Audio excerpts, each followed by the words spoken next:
ఇక మనం తదుపరి రాశి చూసుకున్నట్లయితే వృశ్చిక రాశి. సో, ఈ వృశ్చిక రాశి వారికి కూడా వారి యొక్క జాతకరీత్యా ప్రభావం మనం చూసుకున్నట్లయితే వారికి ఏ విధంగా ఉంటుంది? వారి యొక్క జాతకంలో వారికి ఒక చిన్న చిన్న దోషాలు ఏమైనా ఉన్నా గానీ వాటికి ఎటువంటి పరిహారం చేసుకోవాలి అనే వాటి గురించి కూడా మాకు ఒక్కసారి తెలియచేయండి. వృశ్చిక రాశి అంటే ఇక్కడ విశాఖ నక్షత్రం 4వ పాదం, అనురాధ నక్షత్రం 1, 2, 3, 4 పాదాలు, జ్యేష్ఠ నక్షత్రం 1, 2, 3, 4 పాదాలు, ఈ నక్షత్ర పాదాల్లో జన్మించిన వాళ్ళందరినీ కూడా మనం వృశ్చిక రాశి జాతకుల కింద పరిగణిస్తాం. ఈ క్రోధినామ సంవత్సరంలో ఆదాయం 8 ఉంది, వీళ్ళకి వ్యయం 14 ఉంది, రాజపూజ్యం 4 ఉంది, అవమానం 5 ఉంది. ఏదేమైనప్పటికీ కూడా ఆదాయ వ్యయాలు, రాజపూజ్య అవమానాలు కొంతవరకు కాస్త అటు ఇటుగా ఉన్న, బ్యాలెన్స్డ్గా ఉన్న గ్రహగతులు వీళ్ళకి అనుకూలంగా ఉన్నాయి. ఎట్లాగంటే వృశ్చిక రాశి వారికి 7వ స్థానంలో గురుడు ఉన్నాడు. రాశిని గురుడు తన శుభదృష్టితో చూడటం వల్ల ఆదాయ వ్యయాలు ఎట్లున్నా, రాజపూజ్య అవమానాలు ఎట్లున్నా ఈ సంవత్సరం అనేటువంటిది వీళ్ళకి ఏ లోటు లేకుండా గడిచిపోయే పరిస్థితి ఖచ్చితంగా ఉంటుంది. అంతేకాకుండా ఇక్కడ వీళ్ళకి అర్ధాష్టమ స్థానంలో శని సంచారం జరుగుతోంది. ఇది కొంత అప్పుడప్పుడు ఆటంకాలు కలిగిస్తుంటుంది, అప్పుడప్పుడు రాజయోగాన్ని ఇస్తుంటుంది. అట్లాగే వీళ్ళకి పంచమ స్థానంలో రాహు సంచరిస్తున్నాడు, లాభంలో కేతు సంచరిస్తున్నాడు. ఇక్కడ అధిక భాగం గ్రహాలన్నీ కూడా శుభ ఫలితాలు ఇస్తున్నాయి. రాబోయేటువంటి ఈ గ్రహణాలు అలాగే గురు శుక్ర మౌఢ్యాలు కూడా వీళ్ళ మీద ఎక్కువ ఫలితాన్ని చూపిస్తాయి.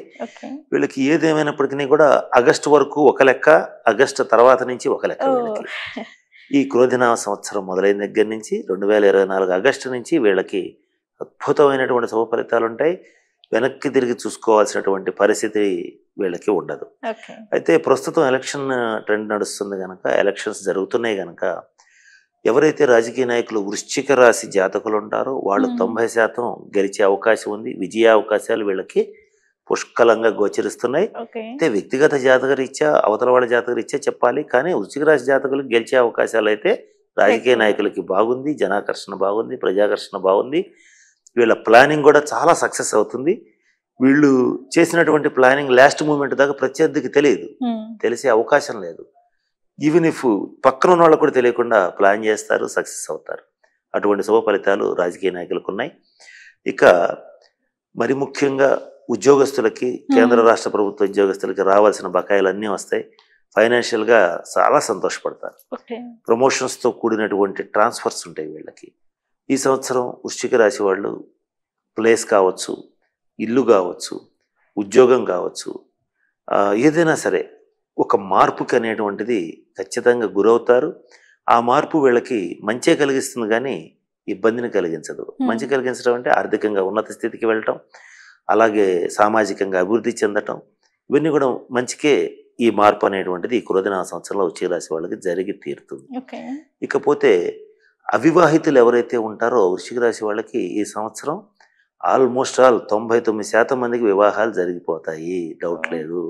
వివాహ యోగ్యమైనటువంటి కాలం. ఆర్థికంగా కూడా మంచి స్థితికి వెళ్ళగలుగుతారు. వీరి జీవిత భాగస్వామి ఇద్దరు కూడా ఆర్థికంగా ఉన్నతమైనటువంటి స్థితికి వెళతారని చెప్పటంలో సందేహమే అవసరం లేదు. స్త్రీ సంతానం విషయంగా కొంచెం టెన్షన్ పడుతూ ఉంటారు. ఎందుకనేనంటే అంతా బాగానే ఉంటుంది, కానీ అన్నీ బాగున్నా కూడా ఏదో లోటైంది, ఏదో ఇబ్బంది జరుగుతోంది, నాకు తెలియకుండా ఏదో ఇబ్బంది రాబోతోంది అని కొన్ని సందర్భాల్లో అతిగా ఆలోచిస్తూ ఉంటారు. ఇది తక్షణం వృశ్చిక రాశి వాళ్ళు మానేయటం మంచిది. ఈ సంవత్సరం మంచి శుభఫలితాలు మానేయాలి. మానేయకపోతే నిద్ర ఉండదు, అకాల భోజనం, అకాల నిద్ర అవుతుంది, తద్వారా ఆరోగ్యం పాడవుతుంది.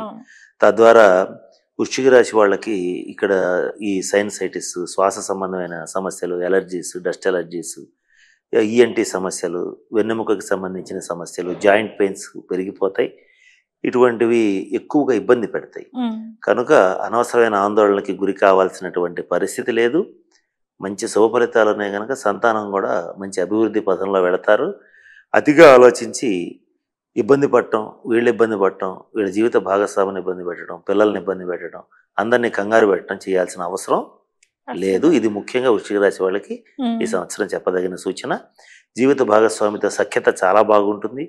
గతంలో ఏర్పడినటువంటి భేదాభిప్రాయాలు ఏవైతే ఉన్నాయో అవన్నీ కూడా తొలగిపోతాయి. ఈసారి తొలగిపోయే ఛాన్సెస్ ఉన్నాయి. చక్కగా పుణ్యక్షేత్ర సందర్శన చేస్తారు, తీర్థయాత్రలు చేస్తారు, వైష్ణవ క్షేత్రాలన్నింటినీ సందర్శించుకోగలుగుతారు, శివాలయాలు శైవ క్షేత్రాలు కూడా చూస్తారు, శక్తిపీఠాలు చూస్తారు. వీళ్ళకి ఈ సంవత్సరం ఇష్టదేవత దర్శనం అన్ని బాగుంది, ఇవన్నీ బాగుంది. మరి ఎవరికి బాగాలేదంటే మాత్రం 100% సాఫ్ట్వేర్ రంగంలో ఉన్న వాళ్ళకి బాగాలేదు. విదేశాల్లో సాఫ్ట్వేర్ రంగంలో ఉండేటువంటి వాళ్ళకి ఇంకొంచెం ఇబ్బందికరంగా ఉంది.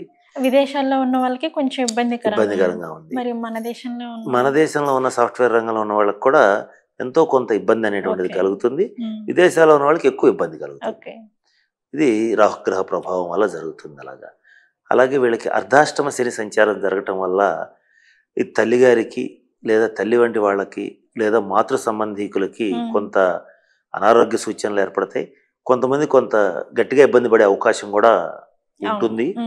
కొంచెం అది వాళ్ళ వ్యక్తిగత జాతక రీత్యా ఆధారపడి ఉంటుంది. కానీ మాతృవర్గీయుల రీత్యా కొంత ఇబ్బందులు ఉంటాయి. మాతృవర్గం వాళ్ళకి ఇబ్బందులు ఉంటాయి, మాతృవర్గం వాళ్ళ వల్ల ఇబ్బందులు ఉంటాయి.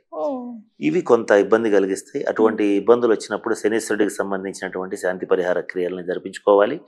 విద్యార్థులకి విద్యాయోగం బాగుంది. కాకపోతే ఏంటంటే చదివినవి ఒక్కొక్కసారి సడన్గా ఎగ్జామినేషన్ టైంలో ప్రజెంట్ చేయలేకపోతారు. ఇటువంటి వాటి నుంచి తప్పించుకోవటానికి మేధో దక్షిణామూర్తి స్తోత్రాన్ని పఠించండి విద్యార్థులు. అయితే వాళ్ళు చదవటం రాకపోతే కనీసం వినండి ప్రతిరోజు స్నానం చేసిన తర్వాత. నిరుద్యోగులకి 100% ఉద్యోగం వస్తుంది. అటువంటి మంచి శుభ ఫలితాలు అనేటువంటివి ఈ సంవత్సరం ఏర్పడబోతున్నాయి. ఇకపోతే ఉద్యోగస్తుల కంటే కూడా వ్యాపారస్తులకి ఈ సంవత్సరం చాలా బాగుంది. వ్యాపారాల్లో లాభాల బాట పడతారు. డాక్టర్స్కి అయితే వాళ్ళ బిజినెస్కి మనం రేట్ కట్టలేము, ఎన్ని బిల్డింగ్స్ కొంటారో వాళ్ళకే తెలియదు, అంత బాగుంది వృశ్చిక రాశి డాక్టర్స్కి. లాయర్స్కి కూడా బాగానే ఉంది. ఇక మరి ముఖ్యంగా బాగుందల్లా ఒక సాఫ్ట్వేర్ రంగంలో ఉన్న వాళ్ళకి బాగాలేదు. క్రీడాకారులకు కూడా కొంత ఇబ్బందికరమైనటువంటి సమయం. లాస్ట్ మూమెంట్లో ఛాన్స్ మిస్ అయ్యే అవకాశం కూడా గోచరిస్తుంది. కనుక మరిన్ని శుభ ఫలితాలు రావాలి అని అనుకున్నప్పుడు ఈ వృశ్చిక రాశి వాళ్ళు శనీశ్వరుడికి సంబంధించిన శాంతి పరిహార క్రియలు జరిపించుకోవాలి. అంటే ఏంటి, మందపల్లిలో కానీ శనిసింగణాపూర్లో కానీ తిరునల్లారులో కానీ శనీశ్వరుడికి తైలాభిషేకం జరిపించుకోవటం, లేదంటే ఇంటి దగ్గర ఉన్నటువంటి నవగ్రహాలయంలో శనీశ్వరుడికి ఒక 11 ప్రదక్షిణాలు చేసి తైలాభిషేకం జరిపించటం, అలాగే సుందరకాండ పారాయణ చేయటం లేదా హనుమాన్ చాలీసా పారాయణ చేయటం చేసేటట్లయితే ఈ శనీశ్వరుడి నుంచి వచ్చేటువంటి ఇబ్బందుల నుంచి సునాయాసంగా తప్పించుకోవచ్చు. అలాగే ఇక రాహుగ్రహ శాంతి కోసం సర్పదేవతారాధన, సర్పక్షేత్రాలని సందర్శించాలి. కొంత ఎవరైతే ఈ వృశ్చిక రాశి వాళ్ళు తల్లిదండ్రుల ఆరోగ్యం విషయంలో కానీ వీళ్ళ ఆరోగ్య విషయంలో కానీ కొంత ఆందోళనకు గురవుతుంటారో వాళ్ళు మాత్రం కాస్త వ్యక్తిగత జన్మజాతక రీత్యా పరిశీలింపు చేసుకోవడం అవసరం. కొంత అనారోగ్య సూచనలు గోచరిస్తున్నాయి. పరిమిత వ్యాయామం మాత్రమే చేయాలి ఈ సంవత్సరం. అపరిమితంగా వ్యాయామం చేయకూడదు. చేసేటట్లయితే అనవసరమైన కాంప్లికేషన్స్ వచ్చే అవకాశం ఉంటుంది. అంటే ఇప్పుడు ఎక్సర్సైజెస్ చేయమంటే గంటలు చేయకూడదు. చేయటం వల్ల చాలా ఇబ్బందులు వచ్చే అవకాశం ఉంది. కనుక లిమిటెడ్గా యోగా మెడిటేషన్ వంటివి చేసుకునేటట్లయితే మరిన్ని శుభ ఫలితాలని పొందగలుగుతారు. ఇక ఈ వృశ్చిక రాశి వాళ్ళు వీళ్ళకి కలిసి వచ్చేటువంటి రంగులు నీలం రంగు బాగా కలిసి వస్తుంది. అలాగే వీళ్ళకి లెవెండర్ కలర్ వంగపువ్వు రంగు బాగా కలిసి వస్తుంది. అలాగే తెలుపు రంగు బాగా కలిసి వస్తుంది. ఇక వీళ్ళు పూజించవలసినటువంటి దైవం no doubt not at all Anjaneya స్వామిని ఆరాధించాలి, శివారాధన చేయాలి. అలాగే వీళ్ళకి కలిసి వచ్చేటువంటి సంఖ్య 9. కలిసి వచ్చేటువంటి వారాలు వచ్చేటప్పటికి మంగళవారం, గురువారం, ఆదివారం కలిసి వస్తాయి. అంటే ఏం చేయాలంటే ఈ మంగళవారం కానీ గురువారం కానీ ఆదివారం కానీ ప్రముఖుల్ని కలవడానికి వెళ్ళినప్పుడు ఒక పని మీద వెళ్తాం. ఎందుకు వెళ్తాం? మన అవసరం కోసం వాళ్ళ దగ్గరికి వెళ్తాం. వాళ్ళ అవసరం కోసం మనం వెళ్ళాం కదా. మన అవసరం కోసం వాళ్ళ దగ్గరికి వెళ్ళాలనుకున్నప్పుడు ఈ వారాల్లో కాస్త చూసుకుని మంచి టైం చూసుకుని వెళ్ళేటట్లయితే ఒక మంచి వారం చూసుకుని వెళ్ళి కలిస్తే మంచిది. ఏమన్నా శుభకార్యాలు ప్రారంభించే ముందైనా కానీ. ఈ సంవత్సరం మాత్రం గృహయోగ్యత వృశ్చిక రాశి వాళ్ళకి బలంగా ఉంది.